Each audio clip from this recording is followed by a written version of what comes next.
এগুলো খুব দরকারি জিনিস, মানুষের এগুলা খেয়াল রাখার জিনিস, এগুলা খেয়াল রাখবে। কোনো রকম সিস মারে না, তো এটা একটু সার্ভিসিং করে নিলেন এই নজেলটা।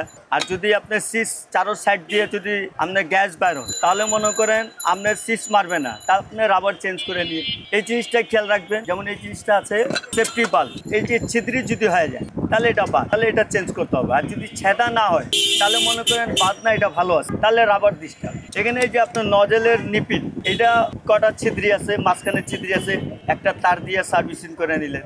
সার্ভিসিং করে নিলে মলাগুলো বাইরে হয়ে গেল, আপনার সিস খুব সুন্দর মারবে, অ্যাক্সিডেন্ট হবে না। আর যদি এগুলো মলা বন্ধ হয়ে যায় তাহলে আপনার অ্যাক্সিডেন্টের ভয় আছে। এটা ছোট বড় আছে, একটা হলো ছোট একটা হলো বড়। অনেকে মনে করেন এটা হলো 3.5 লিটার, 3.5 লিটারে আপনার বড় একটা বাঁশি লাগাই দিলাম, তো সিস মারতে একটু সময় নেই। আর ছোট একটা লাগাইলাম তো তাড়াতাড়ি সিস মারে। ধরেন আপনি যদি তাড়াতাড়ি সিস মারে তাহলে মানুষের একটা আন্দাজ হয়ে যায় যে আমার 5টা সিস মারলো মাংস হয়ে গেল, বা 2টা মারলো হয়ে গেল, বা 3টা মারলো হয়ে গেল। বাস এই, আমরা সার্ভিসিং করতে 200 টাকা নেই। আর যদি কোনো পার্টস লাগে পার্টসের দাম আলাদা।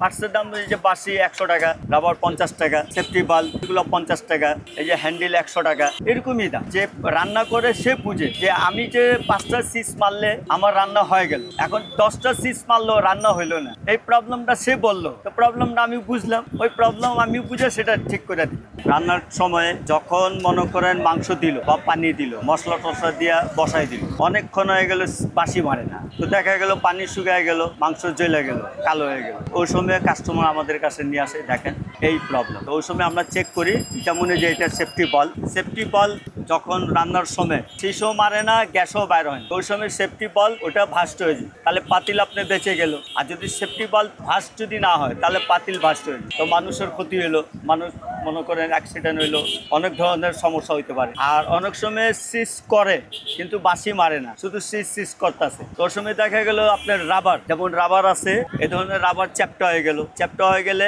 সাইড দিয়া আপনার গ্যাস বের হয়ে যায়। তো সিস শুধু সিস করে, বাঁশি যেমন মারে বাঁশি মারে না। তো ওই সময় আমরা করি কি, রাবার চেঞ্জ করে দিই। রাবার চেঞ্জ করে দিলে আপনার বাঁশিও মারবে আর আপনার মাংস টাংস সুন্দরভাবে গলবে। আর দ্বিতীয় হলো মনে করেন সেফটি বাল্বের কথা যে বলছি, অনেক সময় এই যে বাঁশি, তারপরে বাঁশির লগে একটা নজল আছে, নজল যদি জ্যাম হয়ে যায় তাহলে জিনিসটা বাস্ট হবে। তো অনেক সময় এটা সার্ভিসিংয়ের সময় একটা তার দিয়ে ঢুকায়া যদি আপনি ক্লিয়ার করে দেন, একটু সার্ভিসিং হয়ে গেল, ক্লিয়ার হয়ে গেল, তা আপনার ক্ষতি হবে না। এটা যে কোনো কাস্টমার হোক, কাস্টমারকে সার্ভিসিংয়ের সময় এটা খেয়াল রাখতে হবে। অনেকে এটা জানেন, এটা যদি একটা তার দিয়া আপনার ভিতরে মনে করেন একটা সুই এরকম তার, এটা দিয়া যদি আপনি সুন্দরভাবে সার্ভিসিং করে দেন তাহলে ময়লাগুলা বাইরে হয়ে গেল, আর কোনো রকমের অ্যাক্সিডেন্ট হবে ভয় থাকবে। যেমন এই যে সামনে একটা হলো কান থাকলে কি হয়, ডাবল হাত দিয়া 2 হাত দিয়ে জিনিসটা উঠায় আপনার নামাইতে বা রাখতে আপনার সুবিধা হবে। যেমন এই যে হ্যান্ডেল, এটা যদি না থাকে, শুধু রড থাকলে জিনিসটা গরম হয়ে যায়, তাহলে আপনাকে ধরতে সমস্যা।